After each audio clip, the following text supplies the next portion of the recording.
విలువల విద్య తోరణాలు సాయం చేద్దాం. ఉపకారికి ఉపకారము విపరీతము గాదు చేయ వివరింపంగా నపకారికి ఉపకారము నిపమెన్నడు చేయి వాడు నేర్పరి సుమతి.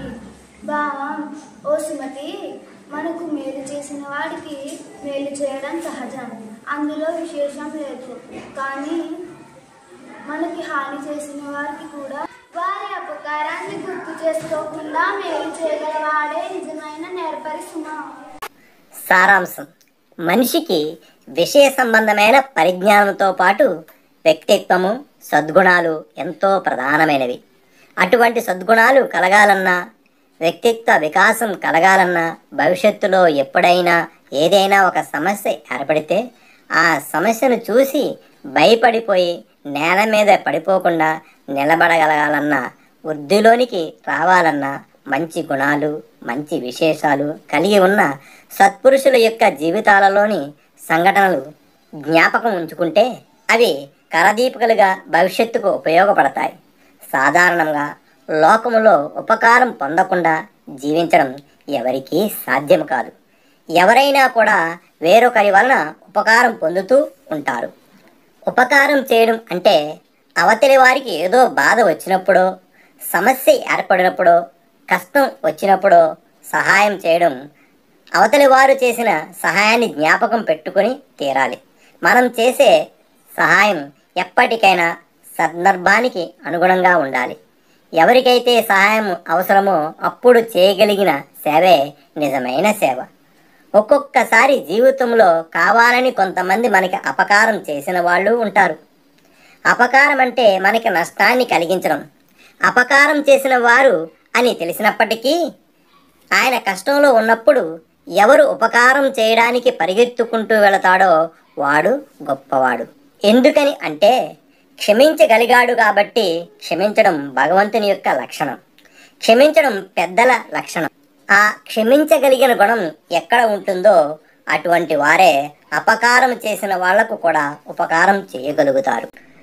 పిల్లలు, ఈరోజు మనం ఒక గొప్ప వ్యక్తి, మహాసాధ్వి అయినటువంటి డొక్కా సీతమ్మ గారి గురించి తెలుసుకుందాం. గోదావరి జిల్లాలో గన్నవరం అనే ఒక గ్రామం ఉండేది.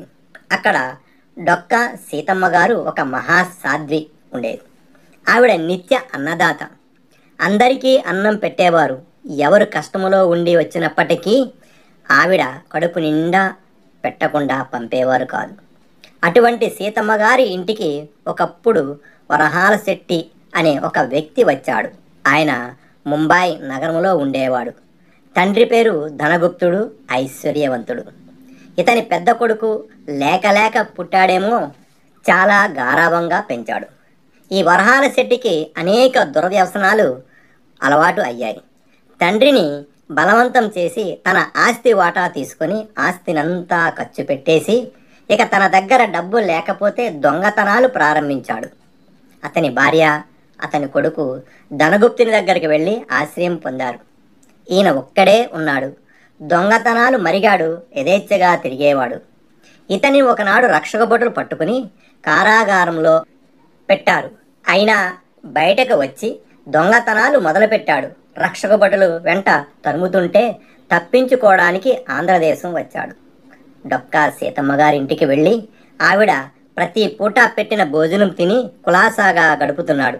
కానీ పాత దుర్వ్యసనాలు జ్ఞాపకం వచ్చి ఆ వ్యసనాల బారి నుండి తప్పించుకోలేక ఒక రాత్రి వేళ డొక్కా సీతమ్మ గారు ఆరవేసిన పట్టు చీర తీసి మడత పెట్టుకుని దొంగతనంగా పట్టుకుని వెళ్ళబోగా అక్కడి వాళ్ళు పట్టుకుని స్తంభానికి కట్టేశారు. అప్పుడు డొక్కా సీతమ్మ గారు చూసి అతడి కట్లు విప్పి తీసుకువెళ్ళి, నాన్న, మీ అమ్మ ఎంత బాధపడుతుందో కదా, ఎందుకు చేస్తున్నావు ఇట్లాంటి పనులని అని ఒంటికి నూనె రాసి తలస్నానం చేయించి భర్తగారిని పిలిచి పట్టు పంచె ఇచ్చి భోజనం పెట్టి 50 రూపాయలు ఇచ్చి, నాయన, ఇంకెప్పుడు ఇట్లాంటి పనులు చేయకు, జీవితంలో వృద్ధిలోకి రా అని కన్న తల్లి చెప్పినట్లు చెప్పింది. ఆ మాటలు విన్న వరహాల చెట్టి ఒక్కసారి ఏడ్చేశాడు. అమ్మా, నేను మీ పట్టు చీర ఎత్తుకుపోవడానికి ప్రయత్నించాను. మీరు నాకు అన్నం పెట్టారు. ఇంత తప్పు చేస్తే అందరూ నన్ను కొడుతుంటే మీరు నాకు ఉపకారం చేశారమ్మా. ఇక నేను నా జీవితంలో ఎటువంటి తప్పు చేయనని ముంబాయి వెళ్ళిపోయి ఆ 50 రూపాయలతో వ్యాపారం ప్రారంభించి నిజాయితీతో, పట్టుదలతో, క్రమశిక్షణతో జీవితంలో గొప్ప ధనవంతుడయ్యాడు. ప్రతిరోజు డొక్కా సీతమ్మ గారి చిత్రపటానికి నమస్కారం చేసేవాడు. మనం ఉపకారం చేసిన వాళ్ళని గుర్తుపెట్టుకోవాలి, వాళ్లకు తిరిగి ఉపకారం చేయాలి. అపకారం చేసిన క్షమించి అవసరమైనప్పుడు వాళ్లకు ఉపకారం చేయడం నేర్చుకుంటే వాళ్ళు మహానుభావులని కీర్తింపబడతారు. ఈ డొక్కా సీతమ్మ గారి పేరును మన మధ్యాహ్న భోజన పథకంకు పెట్టారు. డొక్కా సీతమ్మ మధ్యాహ్న భోజన పథకం. నేర్చుకోవలసిన విలువలు: 1. మనకు తెలిసిన వారికి, అవసరమున్న వారికి సహాయం చేయాలి. 2. తల్లిదండ్రులు, గురువులు, పెద్దలందరినీ ఎల్లప్పుడూ గౌరవించాలి. 3. అపకారం చేసిన వారికి కూడా ఉపకారం చేయాలి. తెలుసుకుందాం. 1. డొక్కా సీతమ్మ ఒక ప్రసిద్ధ దాతృత్వం గల సాధ్వి. ఆమె ఎన్నో వేల మంది ఆకలితో ఉన్న వారికి కడుపు నిండి ఆహారం పెట్టేవారు. 2.